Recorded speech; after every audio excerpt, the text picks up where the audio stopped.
오늘 함께 나누실 하나님 말씀은 시편입니다. 시편입니다.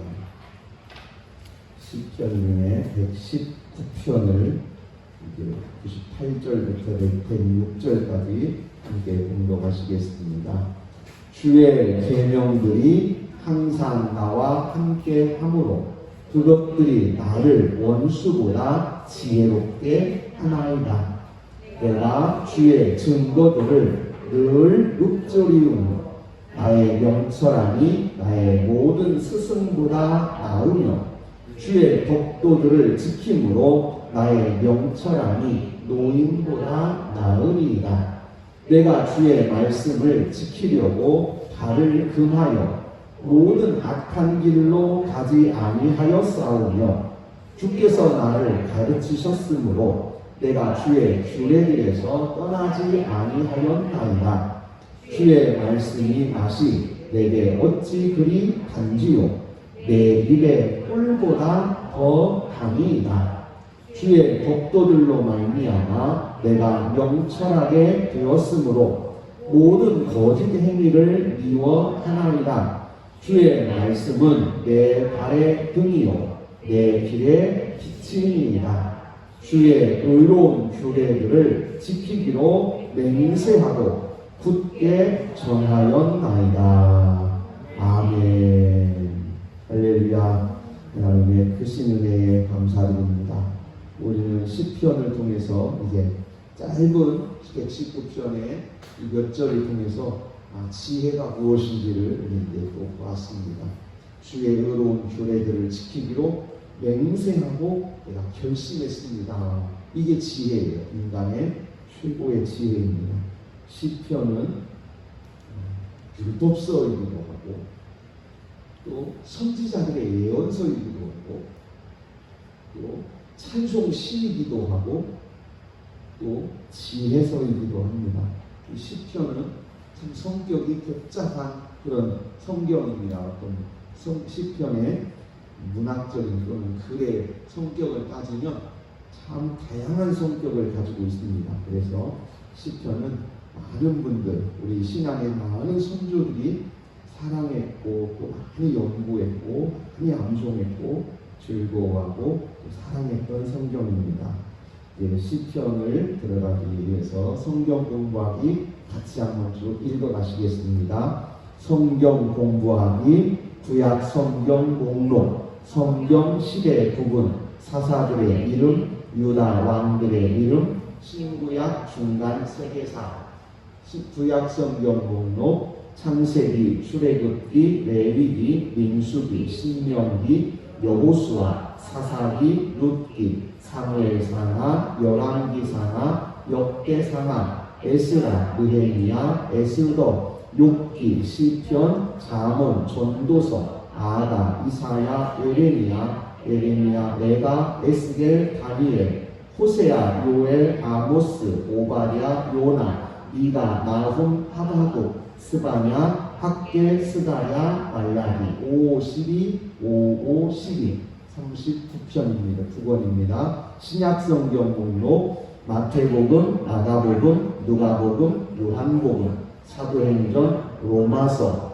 고린도전후서, 갈라디아서, 에베소서, 빌립보서, 골로새서, 데살로니가 전후서, 디모데 전후서, 디도서, 빌레몬서, 히브리서, 야고보서, 베드로 전후서, 요한 1, 2, 3서, 유다서, 요한계시록 4, 1, 1, 4, 7, 1 이렇게 구분을 합니다. 성경시대 구분 창조시대, 족장시대, 출애굽 광야시대, 정복시대, 사사시대, 통일왕국시대, 분열왕국시대, 포로시대, 포로 귀환시대, 중간시대, 복음시대, 교회시대. 시편은 여기 지금 표시가 잘못되어 있는데요. 시편은요 대체로 통일왕국 시대에 시편이 150편으로 되어 있는데 그 중에 73편이 다윗의 시입니다. 전체는 아니지만 다윗의 시가 73편입니다. 그래서 대체로 우리를 시편은 다윗의 시 이렇게 표현을 합니다. 족장 시대입니다. 아브라함, 이삭, 야곱, 요셉의 시대, 창세기 12장에서 50장 욥기가 해당됩니다. 사사시대 온니엘부터 사무엘까지 약 340년, 사사들 12분, 온니엘, 에훗, 삼갈, 드보라, 기드온, 볼라, 야일, 입단, 입산, 엘론, 압돈, 삼손, 통일왕국의 왕들 3명, 사울왕, 다윗왕, 솔로몬왕. 솔로몬왕이 돌아가시고 남북으로 분리되고 남쪽은 유다 344년을 지냈고 북쪽은 이스라엘 208년을 지냈습니다. 북이스라엘의 왕들 19명, 여로보암, 나답, 바아사, 엘라, 시므리, 오므리, 아합, 아하시야, 여호람, 예후, 여호아하스, 요아스, 여로보암 2세, 스가랴, 살룸, 무나헴, 부가히야, 베가, 호세야. 주전 722년 아수르에게 멸망했습니다. 남유다 왕들 20명, 르호보암, 아비암, 아사, 여호사밧, 여호람, 아하시야, 아달랴, 요아스, 아마샤, 우시야, 요담, 아하스, 히스기야, 므낫세, 아몬, 요시야, 여호아하스, 여호야킨, 시드기야. 주전 586년 바벨론에게 멸망해서 바벨론 토르로 끌려갔습니다. 토르로 끌려갈 때에 3번에 걸쳐서 끌려갔는데 1차 포로는 주전 605년 다니엘도 이때 끌려갔습니다. 2차 포로는 주전 597년 에스겔 선지자도 이때 끌려갔습니다. 3차 포로, 이때가 예루살렘이 멸망할 때예요. 완전히 멸망한 때입니다. 주전 586년 시드기야 왕이 포로로 끌려가면서 남쪽 유다가 바벨론에게 완전히 멸망하게 됩니다. 이후로 70년이 지나서 예루살렘이 다시 회복됩니다. 바벨론이 페르시아라고 하는 나라에 멸망합니다. 우리 세계사에서 배우죠. 바벨론, 페르시아가 바벨론을 멸망시키고 페르시아의 제1대 왕인 고레스, 퀴로스라고 합니다. 이 고레스라는 왕이 예루살렘으로 돌아가서 성전을 세우고 예배를 원하는 사람들은 예루살렘으로 돌아가도록 허락을 했습니다. 그래서 70년 만에 예루살렘으로 돌아옵니다. 이때도 3번에 걸쳐서 돌아옵니다. 같이 읽습니다. 1차 귀환 주전 536년 수룹바벨과 예수와, 2차 귀환 주전 458년 에스라 선지자 예배 회복이 일어납니다. 3차 귀환 주전 444년 느헤미야 선지자 성과 회복과 부흥회를 일으킵니다.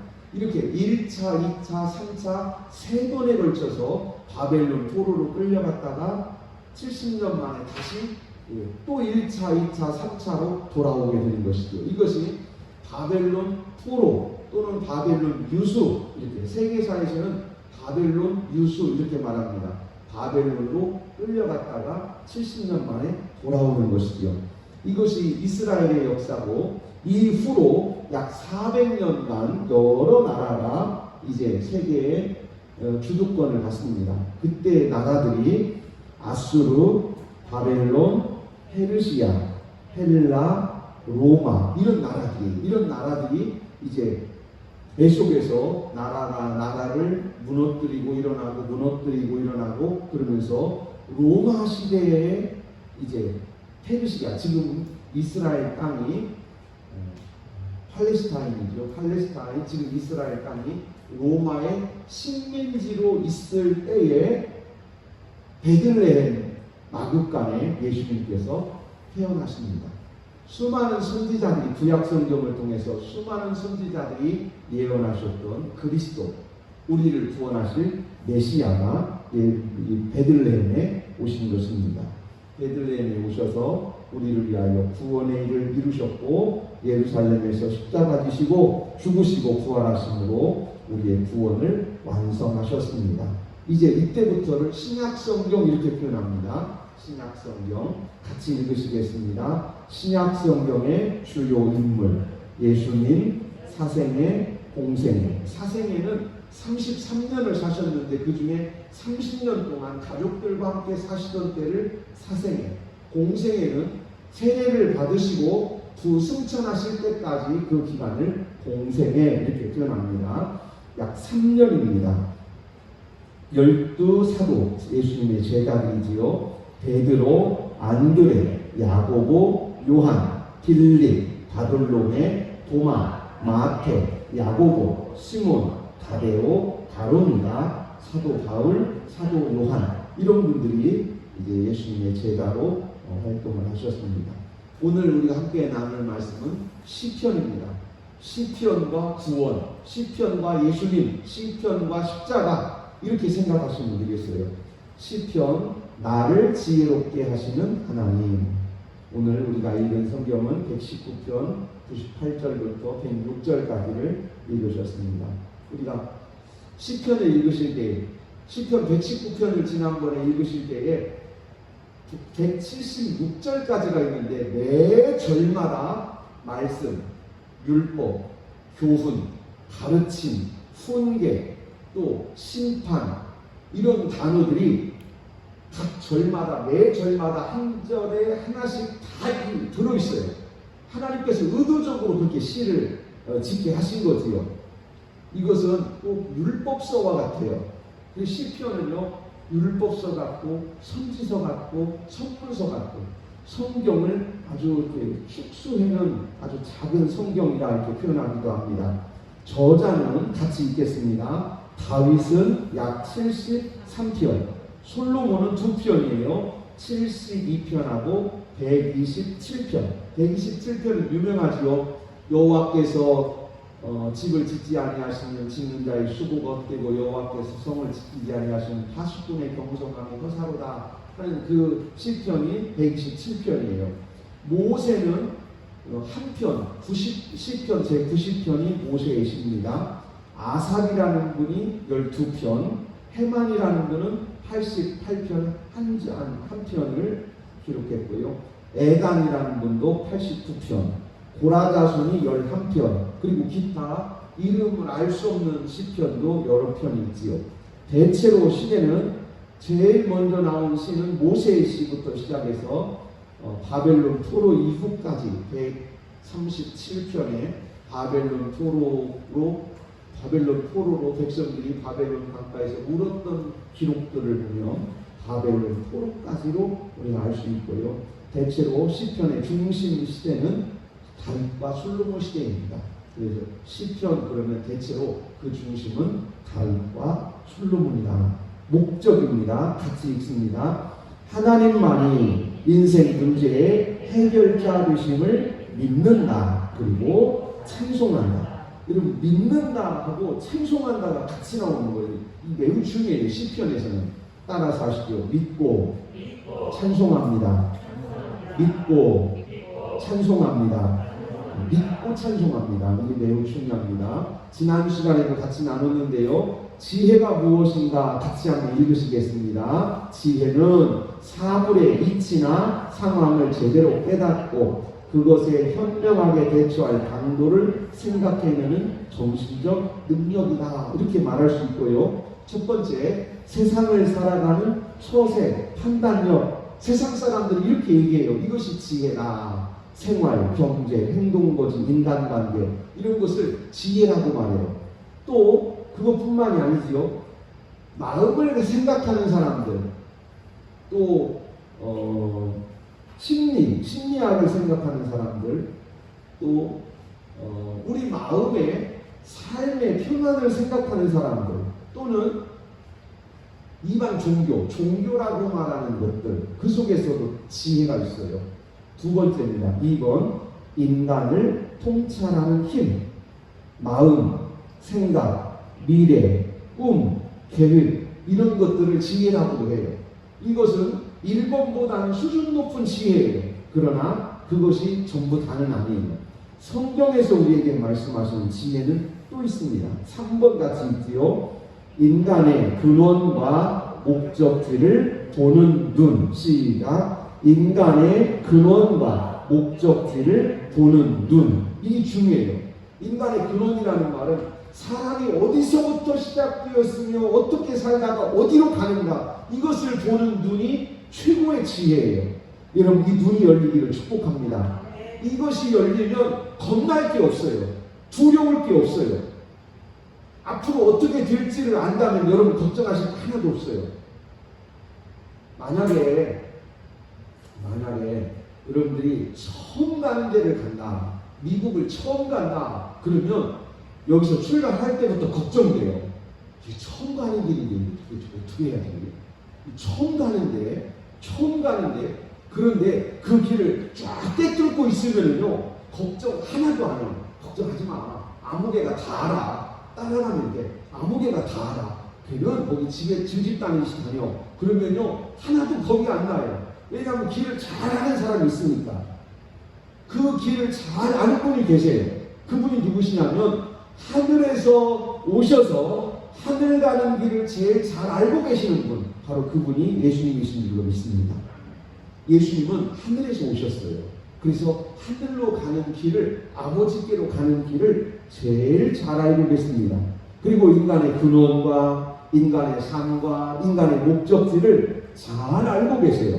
그래서 예수님께 배우면 창조, 시작, 영혼, 죽음, 심판, 영원, 생과 사, 죽고 사는 문제, 또 우리가 복을 받고 저주받는 이런 문제, 이 모든 일들을 꿰뚫어 보시는 분이 누구시냐면 바로 예수님이세요.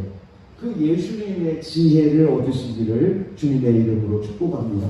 이제 우리가 얻어야 될 최고의 지혜는 바로 예수님으로부터 얻는 지혜입니다. 인간의 근원과 목적지를 보는 지혜가 열리기를 주님의 이름으로 축복합니다. 이제 시편은 여기에 대해서 아주 많은 지혜를 우리에게 주세요. 시편은 한 편 한 편이 꼭 성경 전체 같아요.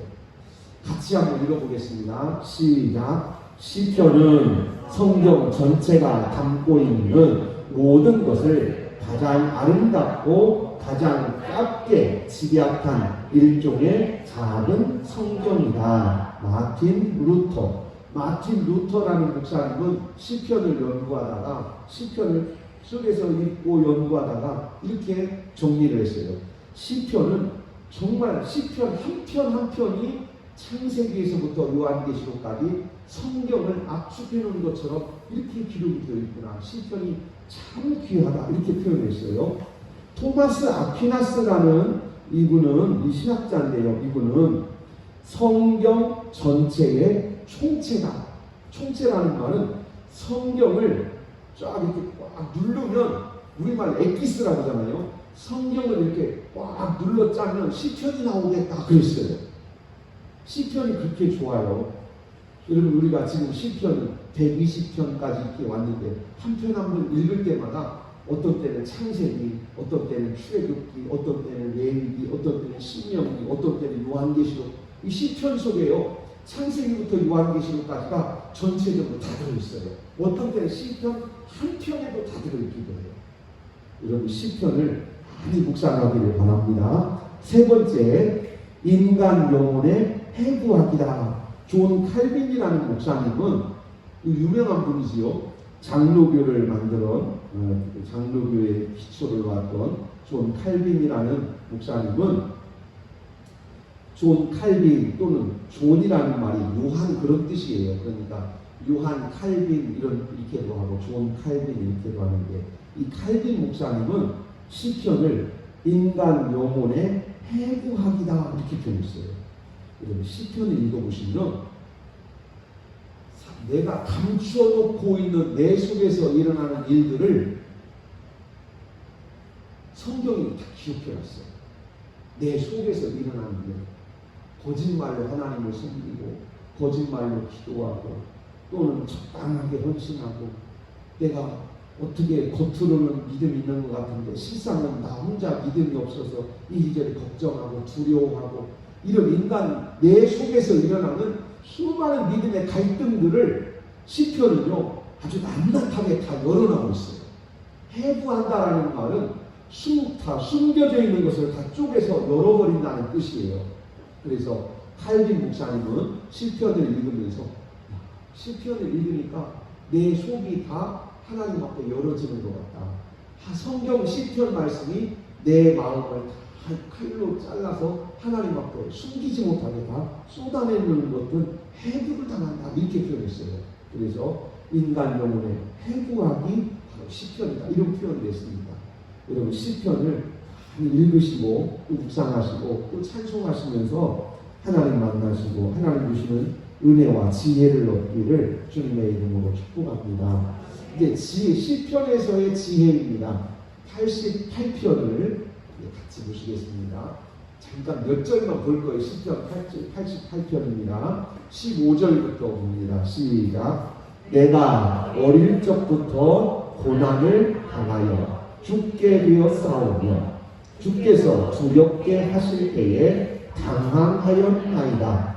주의 진노가 내게 넘치고 주의 두려움이 나를 끊었나이다.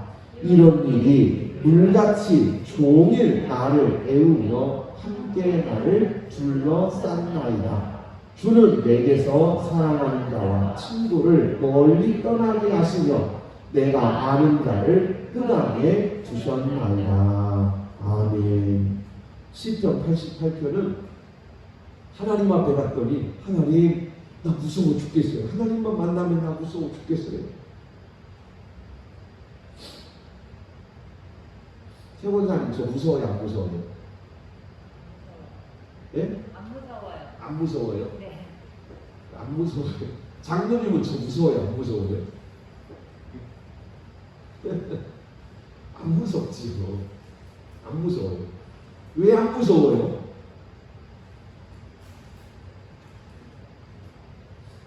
왜 안 무서워요? 명호 형제는 저 무서워요? 안 무서워요? 왜 안 무서워요? 왜 안 무서워요? 예? 왜 안 무섭냐고요? 제가 무서움의 근원을 말씀드리려는 거예요. 저를 볼 때 두려움이 없어서 그래요. 두려움이 없어요. 두려움이 없다는 말은 잘못한 게 없다는 거예요. 내가 목사님한테 잘못한 게 없는데 뭐가 두려워요? 내가 대통령한테 잘못한 게 없는데 뭐가 두려워요? 내가 법에 잘못한 게 없는데 경찰이 왜 무서워요? 그런데 내가 죄를 지었잖아요. 경찰이 무서워요. 내가 잘못했잖아요. 그 사람이 갑자기 무섭기 시작해요. 성경에서 오늘 시편 88편에서 그 앞에 말씀을 15절부터 내가 어릴 적부터 고난을 당하며 이 죄예요. 내가 죄를 깨닫는 어렸을 때부터 고난과 죽음과 두려움과 당황함과 하나님의 진노와 두려움 이런 일들이 하루 종일 나를 둘러싸고 있는 것 같아요. 그래서 하나님만 생각하면 너무너무 무서워요. 하나님만 생각하면 무서워. 이 무서움을 내가 어떻게 해야 되겠습니까? 이 두려움을 어떻게 해야 되겠습니까? 88장 1절 2절입니다.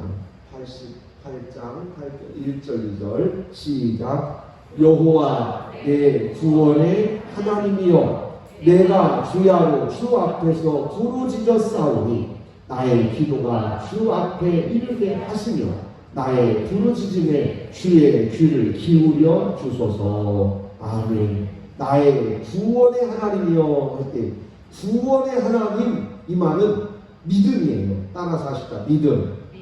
구원의 하나님. 믿음. 구원의 하나님. 믿음. 그런데 구원의 하나님 앞에 한자가 있어요. 뭐라고 써 있어요? 내 구원의 하나님. 구원의 하나님은 구원의 하나님인데 나의 구원의 하나님이라는 거예요. 이때 시편이 만들어져요. 구원의 하나님이라는 말은 창세기부터 요한계시록까지 꽉 차 있어요. 하나님, 구원의 하나님, 축복의 하나님, 의의 하나님, 승리의 하나님, 하나님은 꽉 차 있어요. 그런데 나의 구원의 하나님, 내 구원의 하나님, 이때부터는 노래가 나오기 시작해요. 여러분, 믿음의 찬송이 있기를 바랍니다. 믿음으로 고백하는 것도 귀한 일이에요. 그러나 중요한 것은 이 믿음을 날마다 고백하는 거예요. 하나님이 위대하시긴 위대하신데 나와 함께 계시는 하나님이 위대하시기를 바랍니다. 하나님이 참 좋은 분이신데 그분이 나의 아버지심을 감사하기를 바랍니다. 그래서 여호와 내 구원의 하나님이여, 이게 찬송이에요. 이게 시편입니다. 구원의 하나님이라는 표현은 성경 전체에 믿음이라는 단어로 다 덮여져 있어요. 그러나 이것을 나에게, 이 하나님이 나의 하나님이시고, 이 하나님이 내 인생의 주관자시고, 이 하나님이 내 인생의 통치자시고, 이 하나님이 나를 구원하셨고, 이 하나님이 나를 축복하신다는 그 믿음의 확신 속에서 드리는 고백, 그리고 그 고백 속에 있는 찬송, 이게 시편입니다. 이제 시편과 다른 성경은 무슨 차이가 있습니까? 똑같지 않습니까? 똑같아요. 그런데 그 차이점이 있다면 내가 있다는 거예요. 내가. 하나님은 하나님인데 나의 하나님, 너의 하나님, 너의 하나님, 우리 찬송하지 않아요. 네 하나님은 네가 찬송해, 내 하나님은 내가 찬송하지. 우리 이렇게 말하고 말지. 다른 사람이 하나님 우리가 찬송하지 않아요. 다른 사람이 하나님께로 우리가 특별히 감사하지 않아요. 물론 이런 경우는 있어요. 하나님 우리 가정을, 또 우리 딸들을, 우리 자녀들을, 우리 회사를 이렇게 할 때에 내가 아니고 이렇게 다른 사람인 것 같지만 실상은 우리라는 범주 안에 다 들어가 있는 내 하나님인 거예요. 그래서 이 시편에서 핵심은 뭐냐면 하나님이 나와 연결되는 거예요. 그래서 시편 전체를 많이 이렇게 읽으시면서 묵상하시면 내 구원의 하나님, 나를 사랑하시는 하나님, 나의 반석, 나의 방패, 나의 요새, 이렇게 나라는 단어들이 많이 기록되어 있는 것은 내가 내 자랑하고 싶어서 그러는 것이 아니고 이 하나님이 바로 나의 하나님이라는 걸 찬송하기 위해서 그렇습니다. 여러분, 찬송이 여러분의 삶에 가득하기를 바랍니다. 이 찬송은 믿음의 고백 중에 최고예요. 신앙생활에서 찬송은 신앙의 꽃과 같아요. 신앙이 성장하고 성장하고 성장하고 은혜 받고 은혜 받고 은혜 받고 은혜 받고 그러면 어떤 일이 벌어지냐면 나도 모르게 내 속에서 찬송이 터져나오게 돼 있어요. 이게 시편입니다. 그래서 시편은 믿음의 성도들의 간증과 더불어 고백이에요. 믿음의 성도들의 간증과 고백이 노래로 만들어졌어요. 이게 시편입니다. 그래서 시편은 믿음 위에 있다, 이렇게 표현할 수 있습니다. 88편 1절 2절 다시 한번 읽겠습니다. 여호와 내 구원의 하나님이여, 내가 주야로 주 앞에서 부르짖었사오니 나의 기도가 주 앞에 이르게 하시며 나의 부르짖음에 주의 귀를 기울여 주소서. 아멘. 이제 그 다음은요, 야레라는 것이죠. 이 야레라는 단어를 오늘 잠깐 나누려고 합니다. 이 야레, 따라서 하시죠. 야레. 그 옆에 히브리 말로 점 찍고 기역자 쓰고 뭐라고 꼬부려놓은 거 있잖아요. 저게 점 쪽에서부터 읽어가요. 히브리 말은 거꾸로 갑니다. 우리 말은 이렇게 가는데 지금 거꾸로 가요. 그래서 점, 이게 이고요. 이것이 르고 이게 에예요. 네, 그래서 이 아래 이렇게 있습니다. 야레. 두려워하다, 놀라다.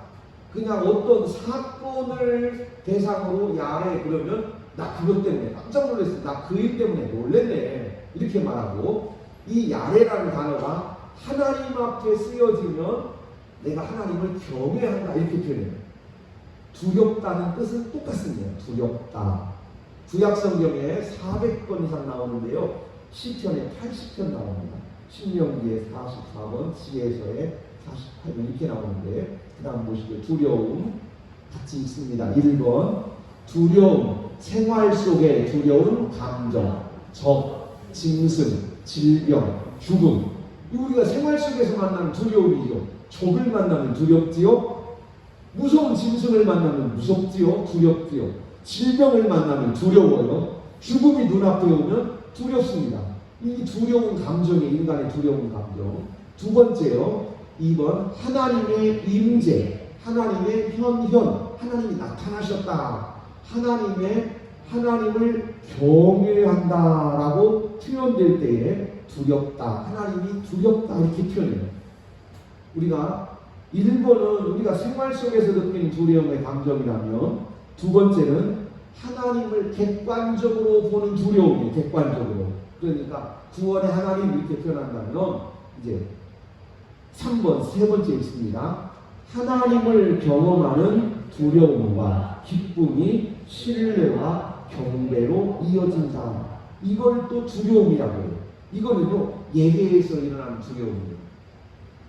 2번의 두려움은 누군가가 하나님 이야기를 할 때 하나님 무섭네, 하나님 안 믿으면 너 지옥 갈 수 있어, 그 예수 믿어야 돼, 지옥 가니까 예수 믿어야 너 구원받아, 그럼 하나님 무섭네. 그럴 때 표현이 2번이라면 3번의 표현은 똑같은 하나님을 표현해도 예배자의 표현이에요. 내가 하나님을 사랑하고 하나님께서 내게 베푸신 은혜에 감사하면서 하나님께 경배할 때에 기쁨도 있고 즐거움도 있고 감사도 있는데 그 위대하신 하나님 앞에 두려움도 있어요. 이런 표현이 세 번째입니다. 세 번째. 그래서 우리가 두려움이라는 표현을 1번, 2번, 3번 이렇게 한다면 1번도 알고 2번도 알지만 여러분 3번에서 나타나는 하나님을 경배하는 두려움이 여러분의 삶에 가득하기를 축복합니다. 같이 한번 읽습니다. 1번부터 생활 속의 두려운 감정, 적, 짐승, 질병,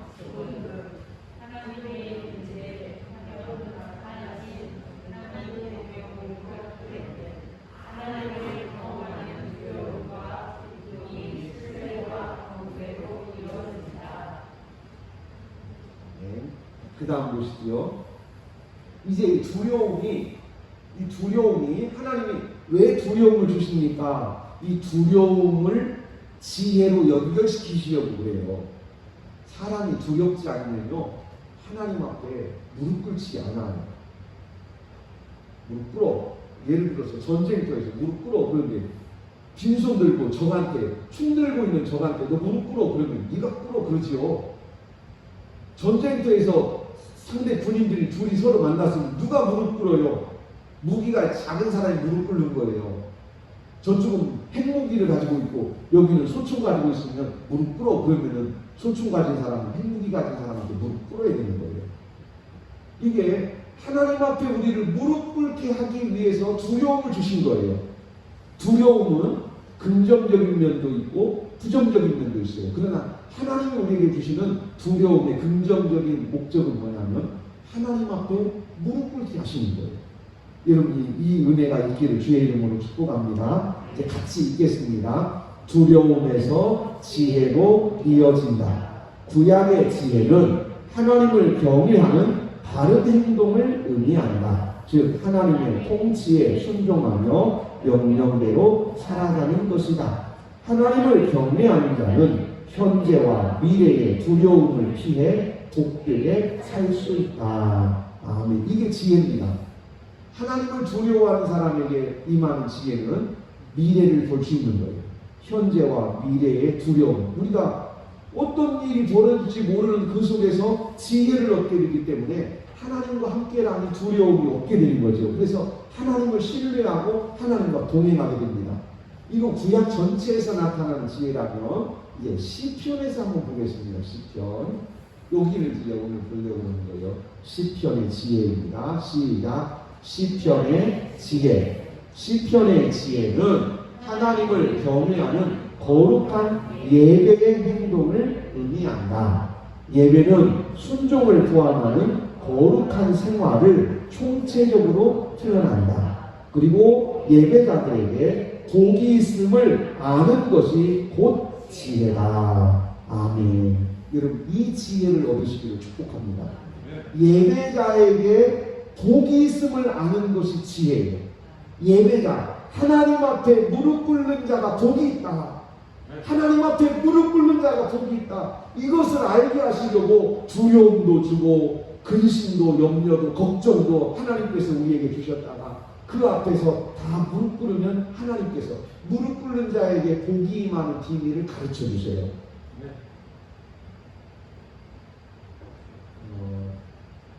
여기 계시는 분들은 새벽에 다 오시는 분들이잖아요. 새벽에 한 번도 1년 12달 새벽에 안 오시다가 어느 날 누가 새벽에 딱 오시잖아요. 그러면 저는 새벽에 오셔서 감사합니다 하는 마음도 있지만 정말 가슴이 두근두근해요. 뭔 일 나서 오셨을까? 저 양반이 웬만해서는 안 오는데 진짜 큰일 났는가 보다. 여러분 그 생각이지요? 그게 뭐 때문에? 두려움. 따라서 두려움이 나를 무릎 꿇게 합니다. 그래서 두려움은 부정적인 면도 있지만 하나님 앞에 나를 무릎 꿇게 하는 긍정적인 면도 있어요. 그래서 이 두려움이 예배자에게 있는 거예요. 예배자에게 왜 두려움이 있습니까? 할 때 이 두려움은 나쁜 두려움이 아니에요. 하나님을 더 사랑하고 하나님을 더 공경하고 하나님을 더 받들고 싶고 하나님을 더 잘 예배하고 싶은 그런 두려움이에요. 좋은 두려움이에요. 여러분에게 우리 모두에게는 이 긍정적인 좋은 두려움이 임하기를 주의 이름으로 축복합니다. 다시 한번 읽겠습니다. 시편의 지혜. 시편의 지혜는 하나님을 경외하는 거룩한 예배의 행동을 의미합니다. 예배는 순종을 포함하는 거룩한 생활을 총체적으로 표현합니다. 그리고 예배자들에게 복이 있음을 아는 것이 곧 지혜입니다. 아멘. 그래서 이제 시편 22편, 29편 몇 절만 함께 읽으시겠습니다. 시작. 여호와를 두려워하는 너희여 그를 찬송할지어다. 야곱의 모든 자손이여 그에게 영광을 돌릴지어다. 너희 이스라엘 모든 자손이여 그를 경외할지어다. 아멘. 누가 그렇게 해요? 찬송하고 영광 돌리고 경외하고 여호와를 두려워하는 자. 22편 23절에 여호와를 두려워하는 너희여 찬송하고 영광을 돌리고 그를 경외할지어다. 할렐루야. 그 다음 보시겠습니다. 29편 너희 권능 있는 자들아 영광과 능력을 여호와께 돌리고 돌릴지어다. 여호와께 그의 이름에 합당한 영광을 돌리며 거룩한 옷을 입고 여호와께 예배할지어다. 아멘. 예배자가 되라는 거예요. 아까 말씀하신 것처럼 예배자가 되라. 두려운 마음으로 예배자가 되라. 그리하면 29편 맨 마지막 절입니다. 11절이 맨 마지막 절인데요. 여호와께서 자기 백성에게 힘을 주시며 여호와께서 자기 백성에게 평강의 복을 주시리로다. 아멘. 여호와를 두려워하는 너희여 여호와를 경배할지어다. 여호와를 찬송할지어다. 그에게 예배할지어다. 그리고 너희가 그분에게 예배하고 경배하면 여호와께서 자기 백성에게 힘을 주시고 여호와께서 자기 백성에게 평강의 복을 주시리로다. 아멘. 우리가 지난주에 이번 주에 말고 지난주에 나누었던 123편 말씀에서 샬롬 예루살렘의 평안을 구하는 너희에게 평안이 있을지어다 이렇게 말씀하시고 여호와를 경외하는 너희에게 형통이 있을지어다. 하나님을 사랑하는 예루살렘을 사랑하는 자에게 복이 있을지어다. 내가 예루살렘을 사랑하는 자를 위하여 복을 구하리로다 할 때 그 복이 여기 있습니다. 여기 똑같아요. 그 복이 뭐냐면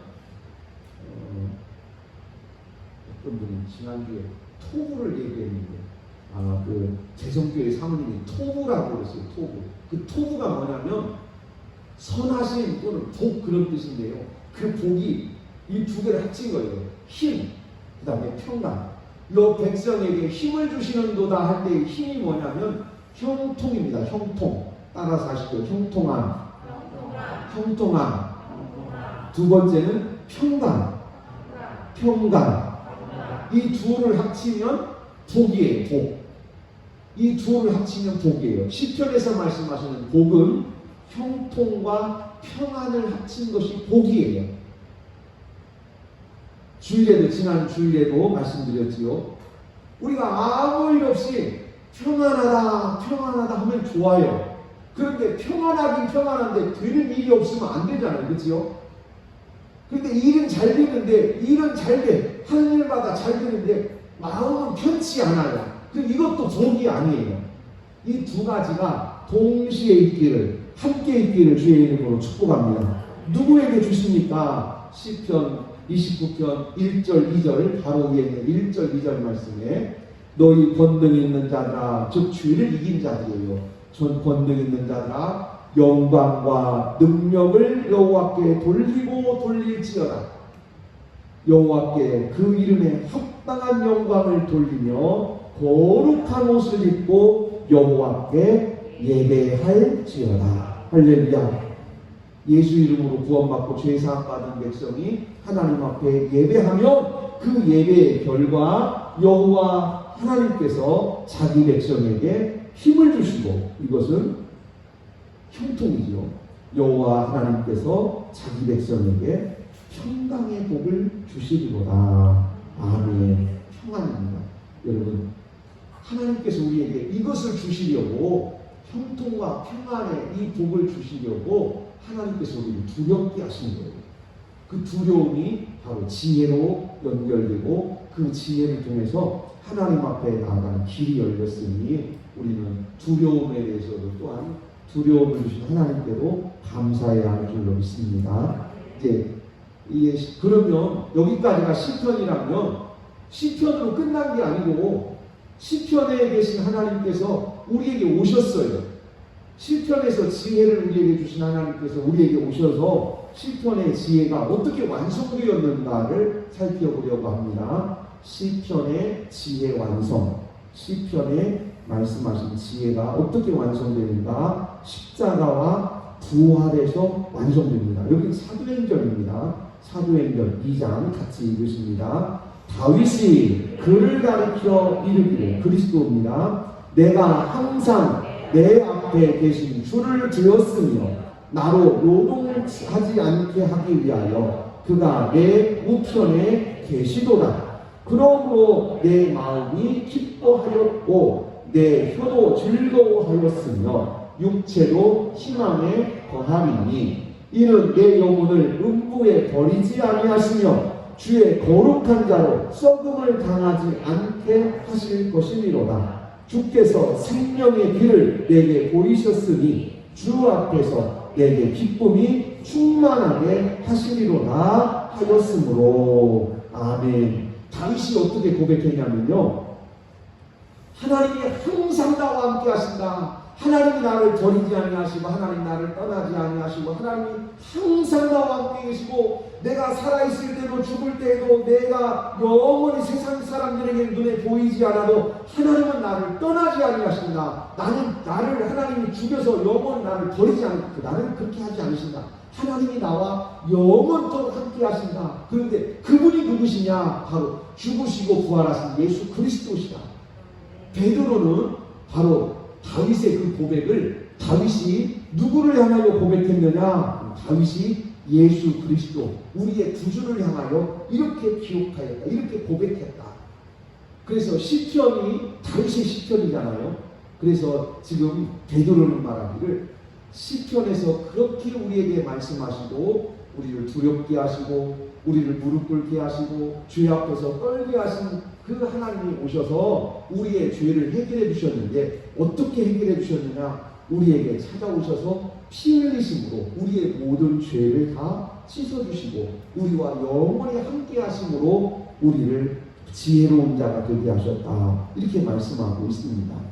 이제 36절 같이 보시겠습니다. 36절 7절 시작. 그런즉 이스라엘 온 집은 확실히 알지니 너희가 십자가에 못 박은 이 예수를 하나님이 주와 그리스도가 되게 하셨느니라 하니라. 그들이 이 말을 듣고 마음에 찔려 베드로와 다른 사도들에게 물어 이르되 형제들아 우리가 어찌할꼬 하거늘. 베드로가 이르되 너희가 회개하여 각각 예수 그리스도의 이름으로 세례를 받고 죄사함을 받으라. 그리하면 성령을 선물로 받으리니. 아멘.